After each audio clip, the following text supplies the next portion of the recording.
Welcome to Joshua Tree Reptile Haven. I'll tell you right off the bat what this video is going to be. The first half, because I'm not a teleprompter person, I actually wrote a bunch of stuff down. I'm going to try to make it as fast as possible and go through these bullet points and talk about some honesty. The second half of the video is going to be, we're going to go through one by one the animals from yesterday, except for the 3 large sulcatas. They're actually outside the van in 100 of the 110 gallon totes that they were in, soaking. We are inside the van. The air conditioner is running to keep the animals cool while we get them, go through this process and get them into where they're going. I have to do it in the van because it's windy today and I cannot shoot the audio outside when it's windy no matter what, and we'll get into that a little bit when we're into this. So for the people that only want to see tortoises and they don't care about me or any of the stuff that's going on with the sanctuary, just skip to the second half. For those of you that want to know honesty, my true duty, that's what I labeled this, go ahead and watch the first half. And if you don't care about the tortoises, then you don't have to watch the second half. See how I accommodate everybody? Let's get started. So honesty, my true duty. Yesterday was over 800 miles, 15 rescues. I turned the impossible into the possible. There's a reason why you don't see videos of rescues driving almost 1,000 miles, 800 miles, 750 miles, whatever it is, and doing this with one person. And it's because it's impossible, and we're going to get into that. Today, back to zero. $11,000 is needed by Tuesday. Today is Sunday. Today looks impossible. The honest truth is, our duty is to get it done no matter what. The families. I don't talk a lot about the families, and I am not going to individualize them right now. But I am going to give you a couple examples of the situations that these families are in that we get these animals from. Paralyzed. I stood in a family's home where the husband, I'm sure the family of 11 kids and like 17 grandkids, I think it was, they could all say that he was the man of the house and he was the rock. Not that the wife wasn't. She worked as well. A lot of you are familiar with that. He had not a stroke, but he had 7 strokes. And he was paralyzed 4-ish years ago. He was so paralyzed where they were discussing pulling the plug. And the wife, the family, said, nope, we will not give up. And they said, we're going to bring our man home, whether that's grandfather, dad, you get it. And he's going to die with everyone. And that was 4.5 years ago. I stood in the living room and spoke to that man.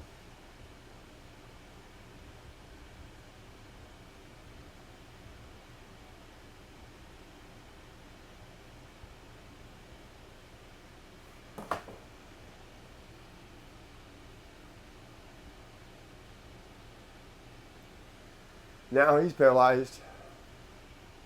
He's sitting on the couch. You can see medical devices, you know what I'm talking about, all over the place.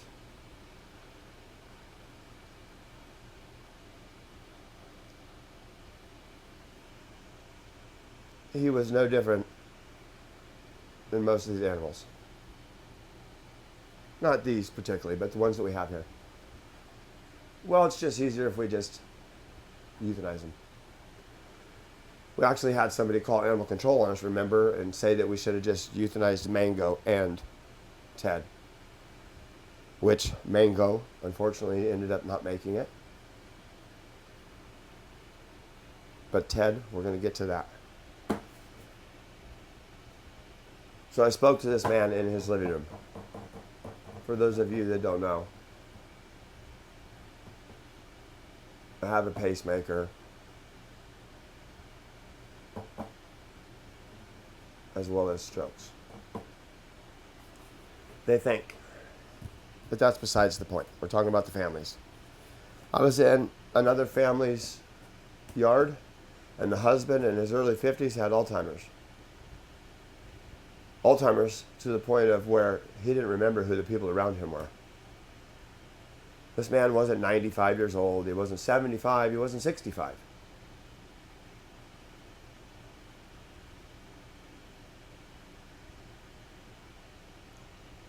And I could see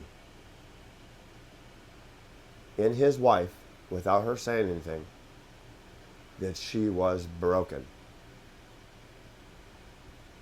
She was at wit's end.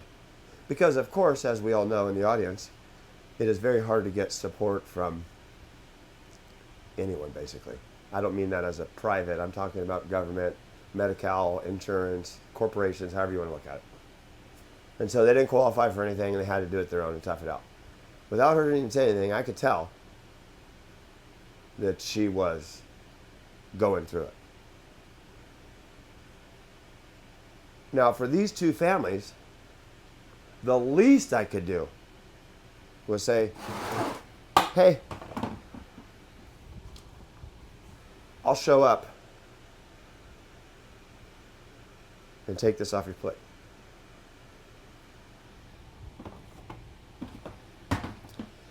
Now that's bamboo. And I think I can be safe to say, because I haven't shared their identity, I don't know if they would, if they do, if it did accidentally or something, I don't know if they'd be upset. This family's children are autistic, or child is autistic. And that's a big reason why bamboo needs somewhere. So,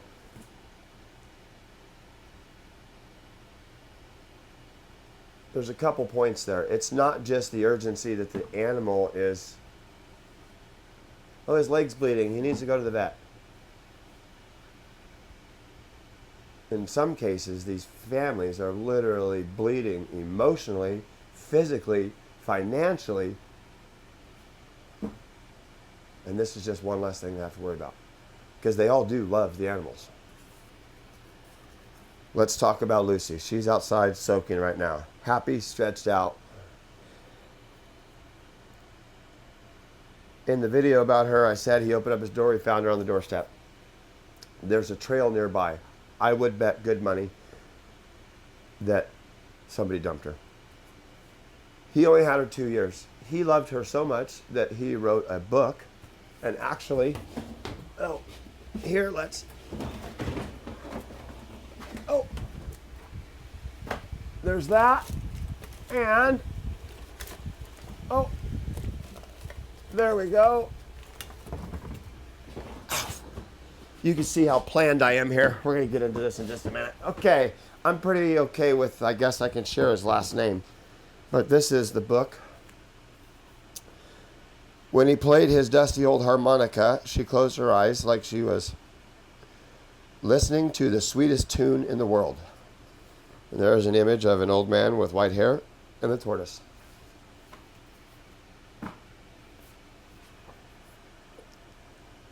The tortoise at the door.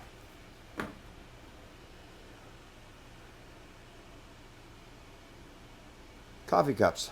I love Lucy. How cool is that? Let's put this over here. Some people ask us, well, like, how long did your family have them? Like, that is a justification for whatever amount of emotional bond to the animal.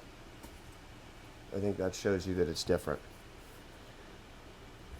When we were speaking, I had said that the reason why we do this is because we realized that there's no amount of money anyone can pay to give somebody like Lucy a life. And this man, Oscar, looked me in the eyes and said, that's my problem. So, here I am in his front yard. And we're both emotional.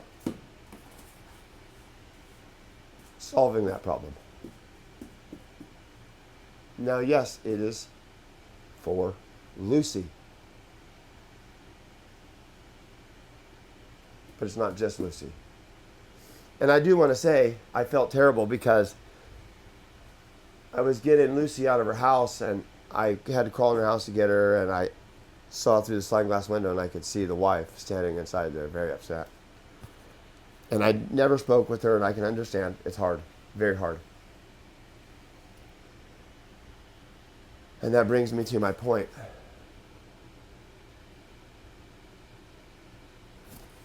A life for these animals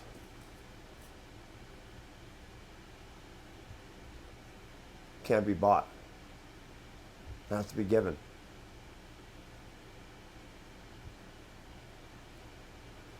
There truly is no amount of money that someone can have and relieve that problem. Money won't do it. For the regulars, you know, matcha came from the most expensive neighborhood in the country.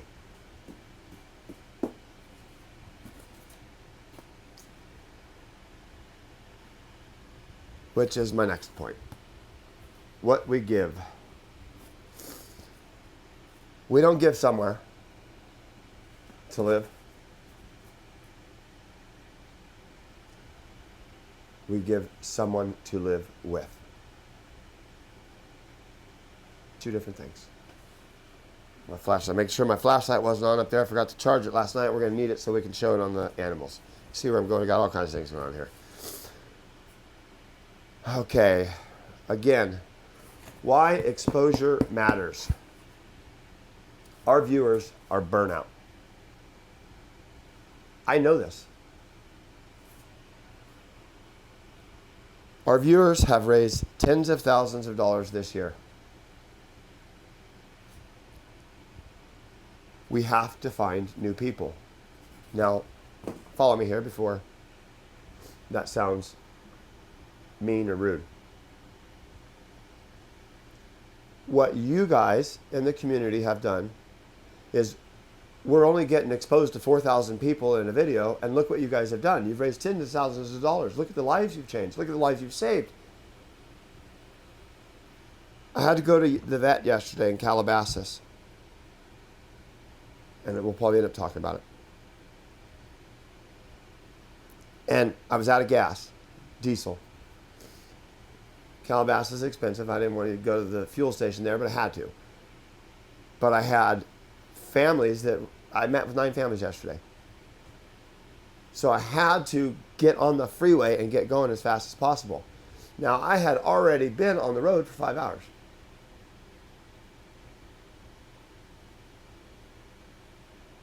And only had Lucy.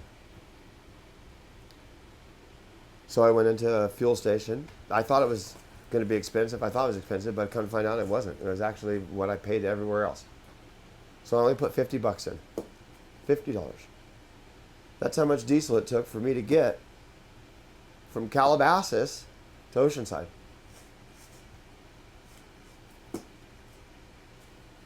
Now, some people might think that's crazy. You know what? It probably is. But if I wouldn't have did it, then the sulcata that's in that crate right there wouldn't be with us. And none of these, because that's what happened afterwards. Including bamboo. Bamboo came from the next stop there in Oceanside. I feel terrible because I make these stories not to present a sad case and make you guys feel bad. I try to tie emotion, because that's what these animals are feeling and going through, to the video. And I feel that there are people in the audience that are feeling obligated to donate because they're such sad stories, and they are. So we have to get new eyes. If we can do this with less than 5,000 people seeing our video, imagine what they did if they showed it to 6,000 or 7. Oh man, let your mind run wild, maybe even 10,000. And I say that because we have a video of Tim and Harold that has 2.5 million exposures. And one day it stops. It ends. It never gets shown to another person again. Now, I can't remember, it's 2.5 million in 45 days or something like that. But then on day 46, it just ends. They don't ever show it to another person again. So for the people in the audience that think, oh, well, you're just complaining because you're not a famous content creator. This isn't for me. I'm not trying to get views to make me more famous to get more money. I'm trying to get views so that more people that would like to help can see the story and more animals can get helped. It has nothing to do with me or Amanda or our kids or the sanctuary.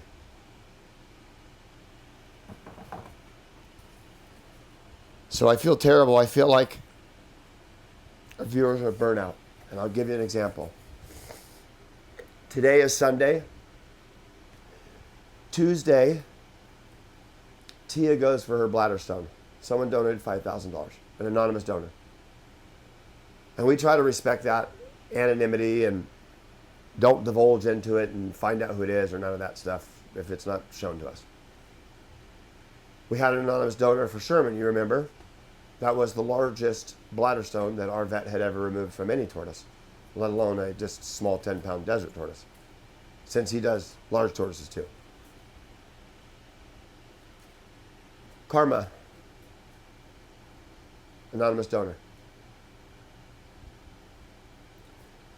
We had the donor with the air conditioner. And I don't know if they want to remain anonymous or not.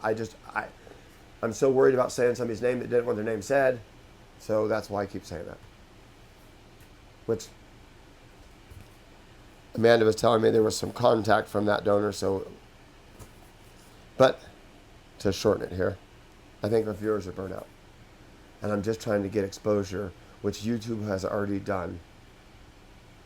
And our numbers are so good. The stuff that we did yesterday, I say we because you guys really did it. You're the ones who showed up. Those numbers are incredible. Without saying any names, but like famous podcasters. The numbers that we presented yesterday or produced, they would be fanatic to have that. The means would justify the ends, no matter the means, because those numbers were so good. That's the type of, and YouTube for whatever reason just doesn't do it. Now, I don't want to say it's politics. I don't want to say it's because they hate us. I don't want to say that it's because of the things that normal humanity would jump to. I honestly think that it has something to do with the algorithm. I don't think anybody sees what's going on. I think the algorithm's running around making the decisions on the playground, and there's not even a yard duty teacher. Or a whistle. How do we say anything? I saw the video, I shared it with you guys, of the special books by special kids, or special books, special kids, something like that. I'm just so busy, I don't have the time to even go into the guy's channel. Because of these animals, not because of my own fame. So, we've already proven it. You have proven it. For whatever reason, we just can't get past that. That's why the exposure matters. Our reality.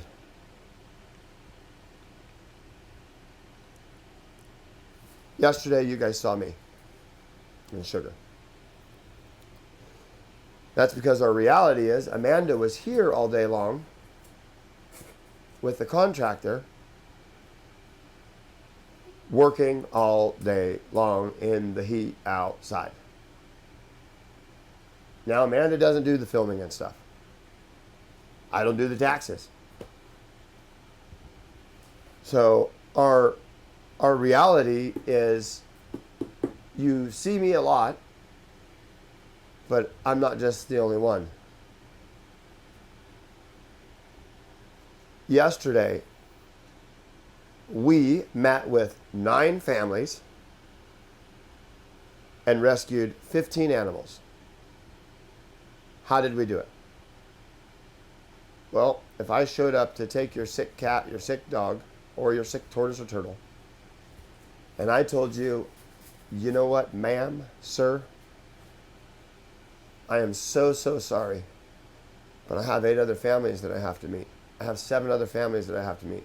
I have 6 other families that I have to meet. I can't talk to you. I can't hear the story about your love of this animal that you've had for 50 years, that you've had for 2 years. I can't do that. Respectfully, I just got to get that animal, throw it into a tote, get it inside the van securely as fast as possible, get out of here. How do I do that? I don't.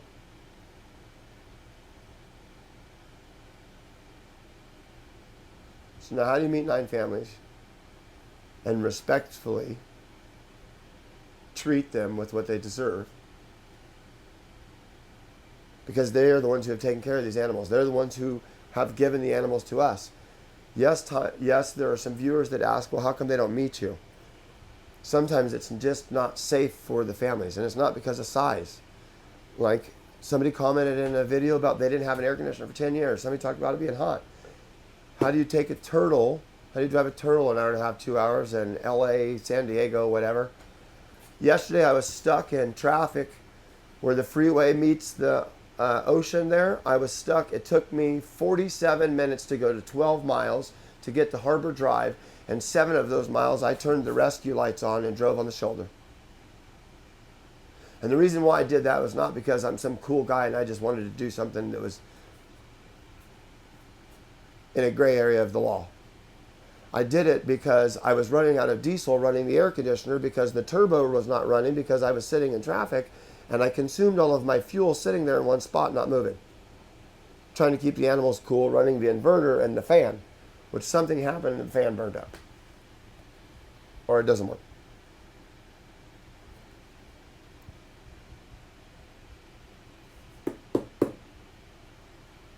So I forget exactly where I was, but how do we do that?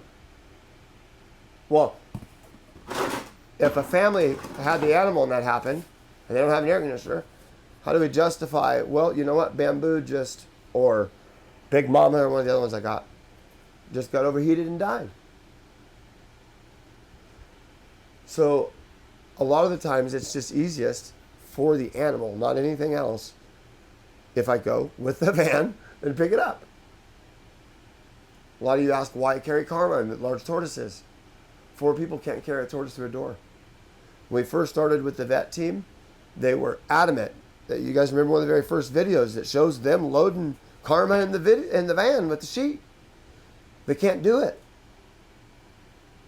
You have, this is the sheet with the tortoise on it, and you have 4 people, 1 on each corner, and you have a door that's this wide that you have to take it through. You can't do it. And of course, everybody goes, well, there's got to be a dolly, there's got to be a cart. Think of all the giant zoos and organizations that do fantastic things with tortoises. Please don't get me wrong. But if there was a cart, don't you think they'd have it?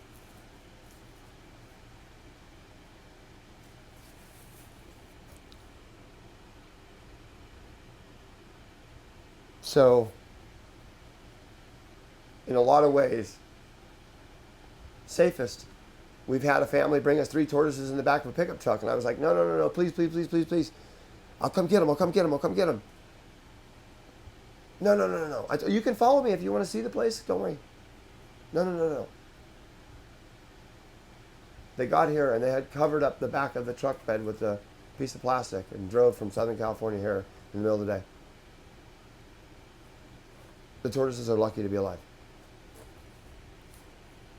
So how do we do this? We put ourselves last. That's how we do it. I forced myself, after picking up Herbie in Menifee, to get something to eat. And they'd give me directions, and I got back on the highway and listened to GPS, and it sent me the wrong way, 4 miles. So now I wasn't 4 minutes, 5 minutes, 10 minutes behind. I was 25 minutes behind because I had to turn around and go back. the next family's waiting for me, been waiting for me. I'm already behind because respectfully I've been talking to families and trying to get out of there as fast as possible, and that's just how it works. So I didn't eat yesterday till 10 o'clock. Now, Sugar did, because when I was getting gas, I had grabbed one of the gas station hamburgers, but Sugar ended up eating it while I was talking with one of the families. I know that's not the best, but... So how do we save 15 animals, talk to 9 families, drive over 800 miles? That's how. We come last. Not for, woo, pat us on the back and give us a... That's how we do it. Because it has to be done. Because it is our duty.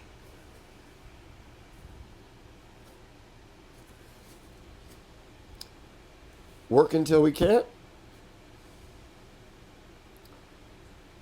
Sleep a few hours. Do it again. Tell the truth. For you guys that followed yesterday, I got home at 5 minutes to midnight-ish. Did all the animals. Finally got into bed at like 1. I was up at 6. Not because of pride or any of that, but all these animals are in here. Now this video, I'm not doing this to say this is hard. I'm doing this to show you this is our duty. This ties to everything that I've just showed you. The exposure, everything. I'm trying to make it short. Now, I know this has gone too long. Now I'm just going to have to stop this video, make it a part 1, and then part 2 is going to have to be the things. So now it's going to have to be 2 separate videos. I have to do this to share their stories.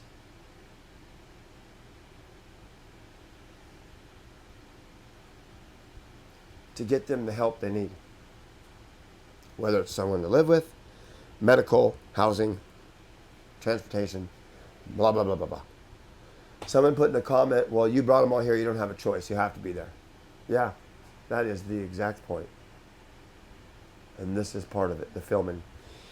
It is 11 o'clock.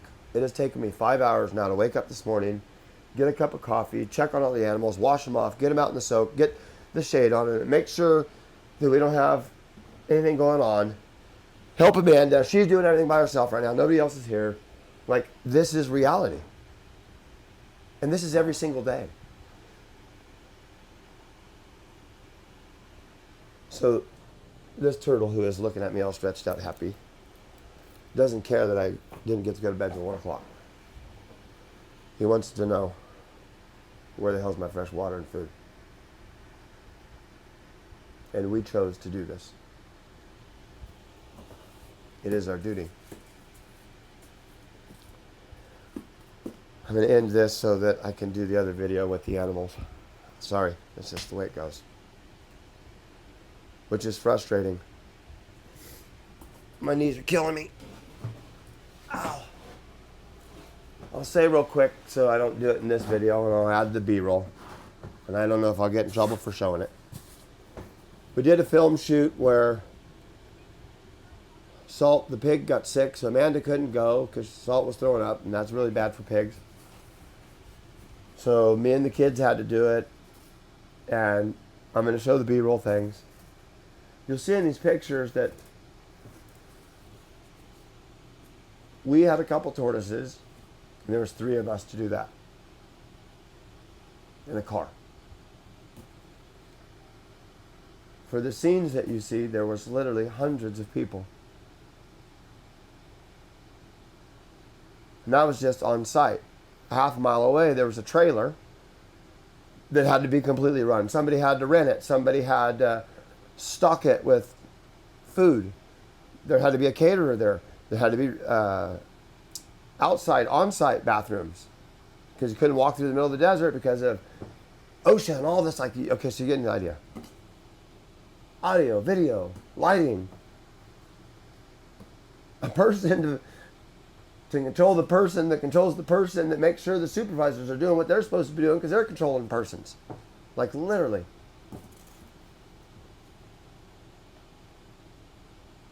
There's just two of us.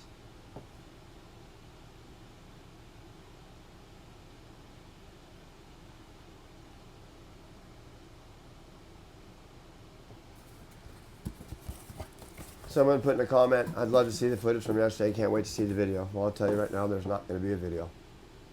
I didn't even take any footage, besides the shorts and stuff that I shared with you. I was so focused on the animals and doing what it was to them. I ended up meeting the small sulcata, bless them people's hearts. I was 2.5 hours later than expected. And originally I had told them it would probably be 7 or 8 o'clock in the morning, and it ended up being 5:30 at night.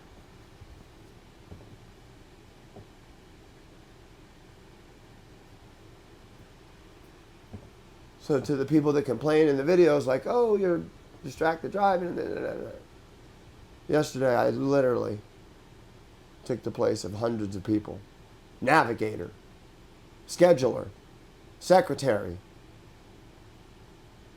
And I'm not complaining. Again, this is our duty for the animals.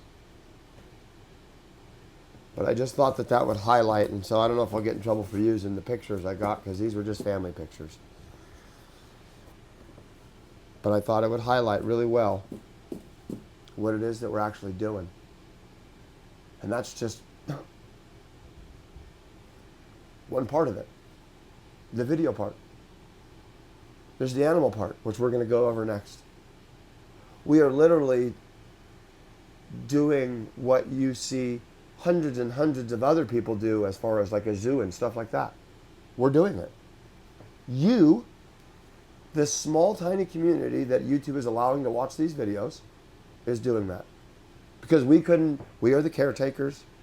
You guys are truly the heroes, the angels, the people that support them. And we had the vision that if we just did this right, that there would be people that would believe in it and help us. Help them. And we've proven that, and you've proven that. So just show it to more people.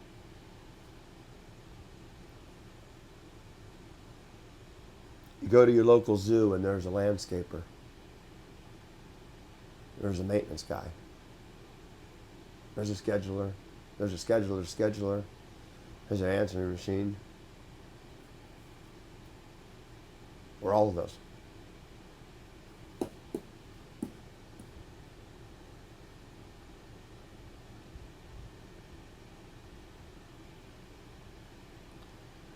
Not for pride, not for fame.